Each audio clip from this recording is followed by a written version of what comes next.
मैं आपको बताता हूं कि धर्म कितना गहरा है और धर्म की जीवन में कहां कहां कब कब जरूरत पड़ती है। लोग कहते हैं कि मैं धर्म को नहीं जानता, मैं धर्म से दूर रहता हूं। ना, इस संसार में धर्म से कोई दूर रह ही नहीं सकता। यदि आप ये बातें कर रहे हैं तो आप जरूर अज्ञानी हैं। धर्म क्या है, अब इसे समझते हैं। चलो बताओ, देखो धर्म कितना गहरे से आपको बांध के रखा हुआ है धर्म ने, लेकिन आपने कभी विचार नहीं किया। आज विचार करेंगे आप लोग और धर्म को थोड़ा सा जानेंगे। धर्म को जानने के लिए तो बहुत समय चाहिए और बड़े बड़े ज्ञानी नहीं जान पाए कि धर्म क्या है, फिर भी थोड़ा सा जान पाओ तो पर्याप्त। सुनो, कुछ सवाल रहेंगे मेरे, उत्तर आपको देना है। जो बात आप अपने पति से करती हैं, जो बात आप अपनी पत्नी से करते हैं, क्या वही बात आप अपनी मां से कर सकते हैं? उत्तर दीजिए। जो बात आप अपनी पत्नी से करते हैं और अपने पति से करते हैं, क्या वो बातें आप अपनी बहन से कर सकते हैं? जोर से नहीं। बस ये समझाओ अब आप हमें कि जो बात आप अपनी पत्नी से कह सकते हैं वो आप अपनी बहन से क्यों नहीं कह सकते? और नहीं कह सकते तो नहीं कहने के लिए आपको रोका किसने है? आप जो बात अपनी पत्नी से कह सकते हैं वो बात अपनी बहन से क्यों नहीं कह सकते? जो बात आप अपने पति से कह सकते हैं वो बात आप अपने भाई से क्यों नहीं कह सकते? किसने रोका है? बस इस प्रश्न का उत्तर दो। आपको किसने रोका है? जो बात आप अपने पति से कहती हैं वो अपने भाई से कह दें, किसने रोका है? जोर से, किसने रोका है? कौन है रोकने वाला? जोर से, कौन है? हाँ, ये जो रोकने वाला है, ब्रेक लगाने वाला है कि पत्नी से क्या कहना है और बहन से क्या कहना है। ये जो बहन और पत्नी के बीच में जो फर्क पैदा कर रहा है, इसी फर्क का नाम धर्म है। जिस दिन आपके अंदर वो फर्क मर जाएगा, जिस दिन वो आपके अंदर धर्म मर जाएगा, उस दिन एक भाई अपनी बहन को बहन ना समझकर उसके साथ दुराचार करेगा। जब तक दुराचार नहीं कर रहा है तो केवल इसलिए कि उसको धर्म ने रोक रखा है। हाँ या ना? ये है धर्म। इतनी गहराई से चलता है धर्म। एक अज्ञानी, आप तो पढ़े लिखे हैं जितने लोग यहाँ बैठे हैं, गांव का एक अज्ञानी आदमी भी अंगूठा छाप, वो भी जो एक अक्षर नहीं पढ़ा स्कूल जाकर, वो भी जो बातें अपनी पत्नी से करेगा वो बात अपनी बहन से नहीं कर सकता। क्यों? क्योंकि उसके भीतर धर्म अभी जिंदा है। धर्म ही ये फर्क बनाए रखा है कि ये बहन है, ये बेटी है, ये पत्नी है, ये मां है। हाँ या ना? एक लड़का अपने गांव की लड़कियों को छेड़ता है, उसे परेशान करता है उन लड़कियों को, लेकिन उसकी जवान बहन घर में है, वो अपनी बहन को बिल्कुल भी गलत नजरों से नहीं देखता। एक लड़का जो गांव की सारी लड़कियों को गंदी नजरों से देखता है, लेकिन खुद की बहन को वो गंदी नजरों से नहीं देखता। बताओ, जब सबको देखता है तो ये भी तो जवान लड़की है, इसे भी देख।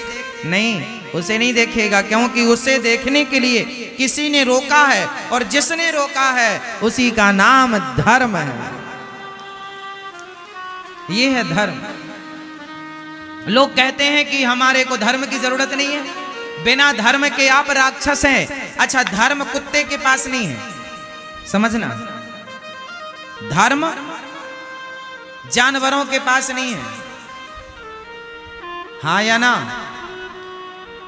कुत्ता अपनी मां से जन्म लेता है, पिल्ला होता, छोटा सा दूध पीता है, पर वही जब बड़ा हो जाता है, कुत्ता हो जाता है, तो वो अपनी मां के साथ वह पतिवत व्यवहार करने लग जाता है, क्योंकि वो कुत्ता है, उसके अंदर धर्म नहीं है। समझना। लोग कहते हैं कि हम तो कुत्ता भी खा लेते हैं, हम तो मछली भी खा लेते हैं, हम तो मुर्गी भी खा लेते हैं, हम तो बकरा भी खा लेते हैं, क्या बुराई है खाने में? ना जी, बुराई है। उन लोगों के पास धर्म नहीं है। मुर्गी के अंदर ममता तो है, वो अपने बच्चों को लाड़ प्यार करती है। कुतिया के अंदर ममता है, वो अपने बच्चों को पुचकारती है, दूध पिलाती है, ममता है, करुणा है, पर धर्म नहीं। बात समझिएगा, ममता करुणा अलग विषय है और धर्म अलग विषय है। कुत्ता के पास करुणा है, शेरनी अपने बच्चे को जन्म देती है, चाटती है, दुलार करती है, दूध पिलाती है। हाँ, भैंस अपने बछड़े बच्चे को जन्म देती है, लाड़ करती है, प्यार करती है, सब है, लाड़ है, प्यार है, ममता है, करुणा है, दया है, क्षमा है, सब कुछ हो सकता है। लेकिन धर्म 84 लाख योनियों में चींटी से लेकर हाथी तक सब में दया करुणा हो सकती है, पर धर्म केवल मनुष्य के पास है। और मनुष्य होकर भी आप यदि धर्म को स्थान ना देंगे तो आप में और कुत्ते में फिर कोई भेद नहीं रहा।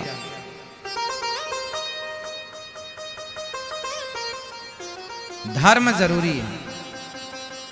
अब जरा समझिएगा और गहराई से समझते हैं इसे। राम और रावण, इन दोनों में आप धर्म ज्यादा किसके अंदर है? धर्म की अधिकता किसके पास है, राम या रावण? जोर से। राम। क्यों? राम के सामने भी एक औरत आई जिसका नाम था सूर्पनखा। ऑफर रखा उसने कि हमसे विवाह कर लो। राम जी ने उसकी तरफ नहीं देखा, मां कहकर संबोधित किया। हमारे लिए पराई स्त्री मां, बहन और बेटी होती है। जबकि रावण के सामने भी एक पराई औरत आई, पराई स्त्री आई, माता सीता। तो राम ने पराई स्त्री के ऑफर को ठुकरा दिया, राम ने, और रावण ने पराई स्त्री को चोरी से हरण कर लिया। राम और रावण में क्या अंतर है? सिर्फ धर्म का। रावण के अंदर धर्म नहीं है, राम के अंदर धर्म है। रावण के अंदर धर्म होता तो पराई औरत को ना चुराता। जिसके अंदर में धर्म होता है ना, वही पराई नारी को अपनी माँ, बहन, बेटी मानता है। जिसका धर्म मर जाता है वो पराई स्त्री को उठाकर उसके साथ दुराचार करने की कोशिश करता है। इसलिए करने की कोशिश करता है क्योंकि उसके अंदर का धर्म मर गया। इसलिए आप लोग एक बात कान खोलकर सुनिएगा, आप अपने भीतर के धर्म को मत मरने दीजिएगा। आज के इस कलयुग में लोगों के अंदर का धर्म ही तो मर गया। अब बताओ, एक बेटे ने अपनी मां को घर से निकाल दिया। क्यों निकाल दिया?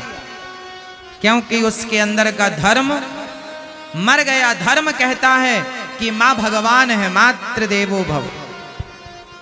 मैं अपनी मां को भगवान की तरह मानता हूं, भगवान की तरह आदर और सत्कार करता हूं। क्यों? क्योंकि मेरे अंदर धर्म अभी जिंदा है। आप अपनी मां की आरती उतारते हैं क्योंकि आपके अंदर धर्म अभी जिंदा है। आप अपनी सास की सेवा करती हैं क्योंकि आपके अंदर अभी धर्म जिंदा है। और जिसने अपनी मां को घर से निकाल दिया, 2 रोटी देने से मना कर दिया, समझ लो किसका धर्म मर गया। अरे बात शरीर की नहीं है, शरीर की कोई वैल्यू नहीं है। आपके भीतर धर्म जो है वो धर्म कीमत रखता है। रावण और राम में, दोनों में सिर्फ धर्म का अंतर था। एक के अंदर धर्म ना होने से गली गली पुतले जलाए गए और एक के अंदर धर्म होने से घर घर पूजा गया। था भरा सोना खचाखच लंक की दीवार में, एक रत्ती नहीं मिला रावण को मरती वार में। जाने न देना धर्म, दोहराओ इस लाइन को, जाने न देना धर्म, करना लोभ मत धन धाम का। और धर्म ही जाता रहा तो धन रहा किस काम का। धर्म चला गया और धन रह गया तो उस धन का करोगे क्या? धर्म में बहुत बड़ी शक्ति है। वैश्या के पास धर्म होता है कि धन होता है? जोर से, जोर से। वैश्या के पास धन तो होता है, धर्म नहीं होता। अब आपको देखना है कि आप अपने जीवन में धर्म को बचा रहे हैं या धन को बचा रहे हैं। धन को बचाने में धर्म ना चला जाए। धन चला गया तो कल आ जाएगा, पर धर्म चला गया तो कभी नहीं आएगा। इसलिए रामो विग्रहवान धर्म, राम ही धर्म है। धर्म को धर्मो रक्षति रक्षितः। धर्म के लिए राजा हरिश्चंद्र बिक गए। धर्म के लिए मोरध्वज ने बेटे को वारे से चीर कर दान दिया। धर्म के लिए दशरथ जी ने कहा था कि मैं तुम्हें 2 वचन दूंगा कैकेयी को, चाहते तो मुकर जाते कि मैं नहीं देता राम को वनवास, क्या कर लोगी, तुम औरत जात थी, दबा देते, वाणी दबा देते, जबान दबा देते। कौन सुनता है? आज पति से पत्नियां कितनी बातें करती हैं, कहां पति ध्यान देता है? दशरथ जी भी ध्यान ना देते, लेकिन नहीं, धर्म था, कह दिया, कह दिया। धर्म।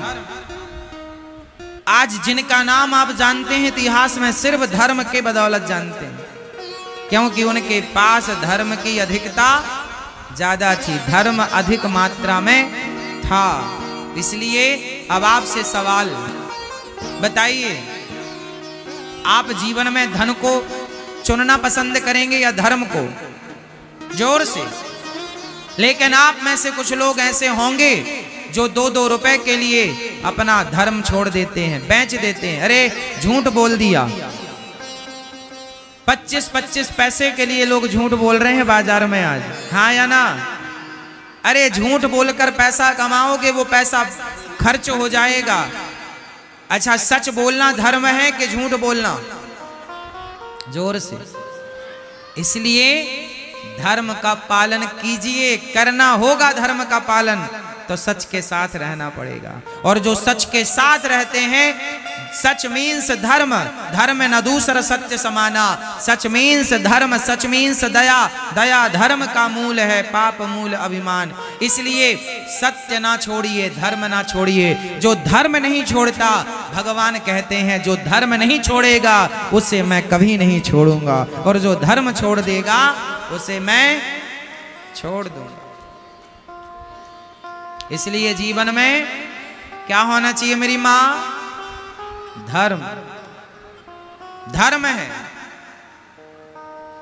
अब आप बाजार में घूम घूम कर देखिए, अपने अंतःकरण को झांक कर देखिए, अपने भीतर को, कि आपके पास कितना % धर्म रह गया है और कितना % आपने धर्म की हत्या कर दी है। जब धर्म की हत्या हो जाती है तब भगवान का जन्म होता। परित्राणाय साधूनां विनाशाय च दुष्कृतां धर्म संस्थापनार्थाय संभवामि युगे युगे। धर्म की स्थापना करने के लिए ही भगवान, ये है धर्म। इसलिए आप लोग अपने धर्म को बचाइए। आप लोग क्या कहते हैं? अरे हमारा धर्म तो हिंदू धर्म है, सनातन धर्म है। अरे ये तो है, पर तुम्हारा पर्सनल भी जो धर्म, उससे तो बचाओ।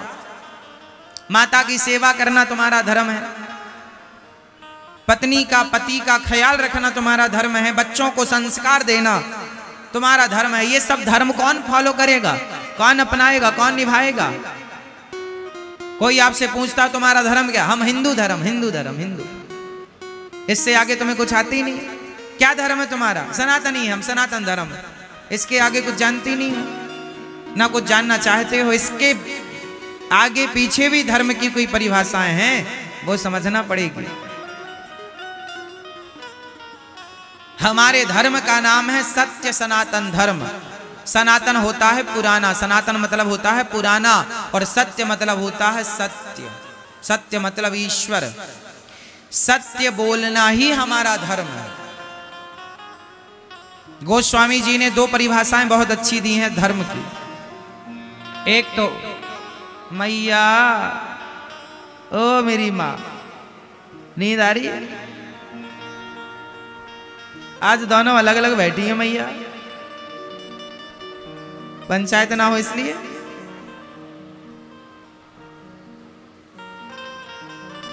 सुनो मेरी माँ, धर्म क्या है? पहले धर्म न दूसर सत्य समाना, सत्य बोलना ही धर्म है। और जो सत्य बोलता है वही सनातनी है। जो झूठ बोले वो काहे का सनातनी? हाँ या ना? तो आप सत्य बोलो। यहां पे लोग मर गए पर सत्य नहीं छोड़ा। दशरथ जी मर गए, सत्य नहीं छोड़ा।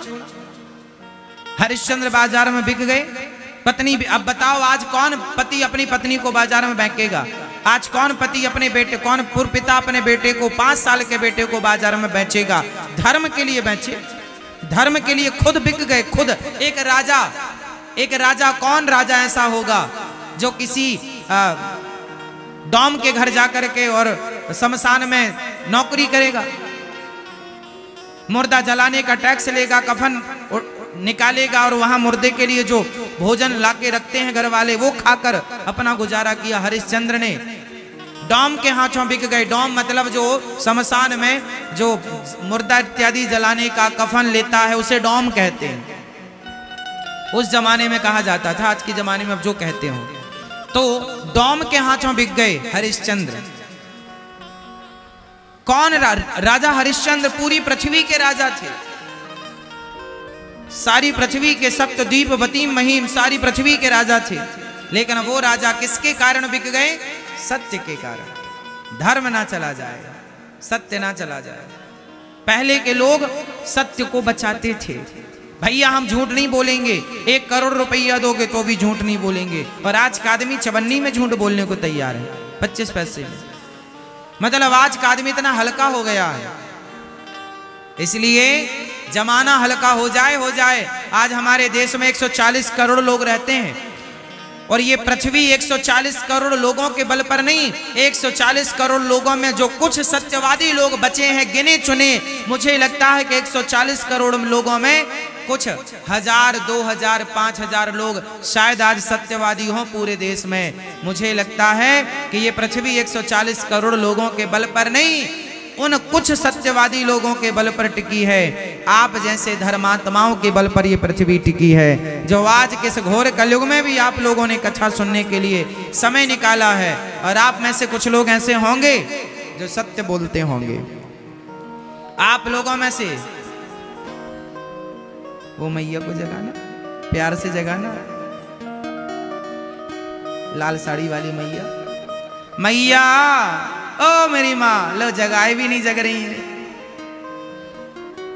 ठीक हो मेरी माँ? राम राम। एक नींद हो गई मस्त? ठीक है।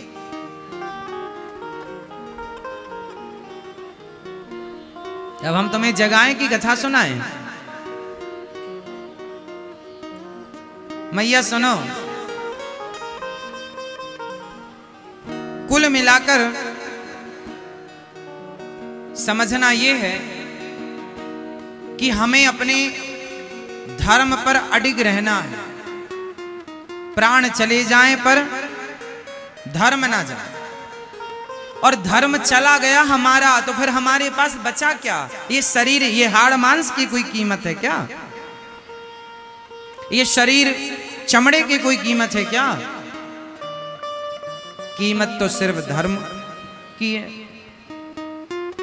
इसलिए जमाना भले झूठ बोले, जमाना भले बेईमान हो जाए, बेईमानी करे, पर ये धरती आप जैसे कुछ धर्मात्माओं के बल पर टिकी है, आप जैसे कुछ अच्छे और सच्चे लोगों के बल पर टिकी है। इसलिए ये मत कहना कि हमारा पड़ोसी तो झूठ बोलता है, तो ये पृथ्वी तुम्हारे पड़ोसी के बल पर नहीं, तुम जैसे आज भी इस धरती पर कुछ अच्छे और सच्चे लोग बचे हैं।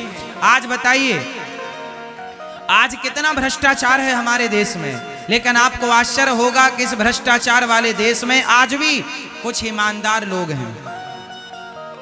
हर फील्ड में कुछ ना कुछ हाँ गिने चुने मिलते हैं, चाहे सरकारी डिपार्टमेंट हो, प्राइवेट डिपार्टमेंट हो, कहीं भी यदि 100 लोग भ्रष्ट हैं, 99 लोग भ्रष्ट हैं, तो एक कोई ईमानदार आज भी काम कर रहा है हर जगह। और ये पूरा सिस्टम उन 99 भ्रष्ट लोगों के बल पर नहीं, उस एक सच्चे और अच्छे व्यक्ति के बल पर टिका हुआ है पूरा सिस्टम। ये पृथ्वी कुछ गिने चुने अच्छे लोगों के बल पर टिकी है और अच्छे लोगों के कारण टिकी है, वरना कब की रसातल में चली जाती। इसलिए जमाना धर्म छोड़ दे, जमाना सत्य छोड़ दे, आप ना छोड़ना। कितने लोग अपने धर्म पर अड़िग रहेंगे और सदा अपने धर्म का पालन, अपने माता पिता की सेवा करना, अपने कर्तव्यों का निर्वहन करना, जो आपका काम है उसे ईमानदारी से करना ही आपका धर्म है। आप एक डॉक्टर हैं तो मरीज को भगवान मानकर उसका इलाज करना, बिना पैसे के लालच के उसका स्वास्थ्य ठीक करना। आजकल मार्केट में ये होता है कि आप पहले पैसा जमा करो, बचे ना बचे चूल्हे में जाइए, हमें तो पैसे से मतलब है। फिर क्या होता है? ये नहीं, ये धर्म नहीं है। धर्म ये है कि भाई पैसा हमें 2 रुपए कम मिले। बताओ पैसा कीमती है या जिंदगी कीमती है? कुछ लोग पैसा बनाते हैं, कुछ लोग जिंदगी बचाते हैं। पैसा बनाने वाले डॉक्टरों के बल पर नहीं, जिंदगियां बचाने वाले डॉक्टरों के बल पर यह धरती टिकी हुई है। तो इसलिए कुछ धर्मात्माओं के बल पर टिकी हुई है। इसलिए धर्म सब जगह चाहिए। आप एडवोकेट हैं, कई बार एडवोकेट गलत को जिता देते हैं, सच को हरा देते हैं, लेकिन आपको ऐसा बनना है कि आप सदा सच की रक्षा करें, आपको झूठ को ना जिताना पड़े। आप जिताएं तो केवल सच को जिताएं। जीवन में सिद्धांत बनाओ अपने कि मुझे झूठ का साथ नहीं देना। झूठ का मुझे करोड़ रुपए मिल रहा होगा और मेहनत का मुझे 1000 रुपए मिल रहा होगा तो मैं 1000 में प्रसन्न हूं, मैं करोड़ में नहीं जाऊंगा, क्योंकि मैं कम से कम ईमानदारी से तो रहूंगा। क्योंकि मुझे हिसाब यहां नहीं, यहां से आगे भी यात्रा करनी है। हम सबको आगे की यात्रा करनी है ना आप सबको, तो वहां हिसाब देना पड़ेगा ना मेरी मां। बेईमानी करके यहां तो धन्ना सेठ बन जाओगे, पर आगे हिसाब मांगेंगे जब भगवान तो क्या मुंह दिखाओगे? जो धन्ना सेठ बने हो, तुम धन कमाए हो, वो तो तुम्हारे संग जाएगा नहीं। तो संग क्या जाएगा? धनानि भूमौ पशवस्य गोष्ठे नारी गृहद्वारी जनः श्मशाने देहश्चितायाम परलोक मार्गे धर्मानुगो गच्छति जीव एकः। एक धर्म हमारे संग संग चलता है। मित्रों, आशा करता हूँ कि यह धार्मिक शिक्षाप्रद कथा आप लोगों को अवश्य पसंद आई होगी। अगर आप लोगों को यह कथा पसंद आई हो तो इस कथा को लाइक करें और अधिक से अधिक लोगों को शेयर भी करें, जिससे कि वे भी इस शिक्षाप्रद उत्तम कथा को सुनकर अपने जीवन को सुखी एवं सामर्थ्य बना सकें। मित्रों, अगर अभी तक आप लोगों ने हमारे चैनल को सब्सक्राइब नहीं किया है तो तुरंत सब्सक्राइब कर लें, जिससे कि नोटिफिकेशन के माध्यम से आप लोगों को हमारे नए नए वीडियोस, शिक्षाप्रद कथाएं तुरंत प्राप्त हो सके और आप उसको सुन करके अपने जीवन को सुखी बना सकें। तो कल फिर किसी नए धार्मिक कथा को लेकर के आप लोगों के समक्ष फिर से प्रस्तुत होंगे। तब तक के लिए राम राम।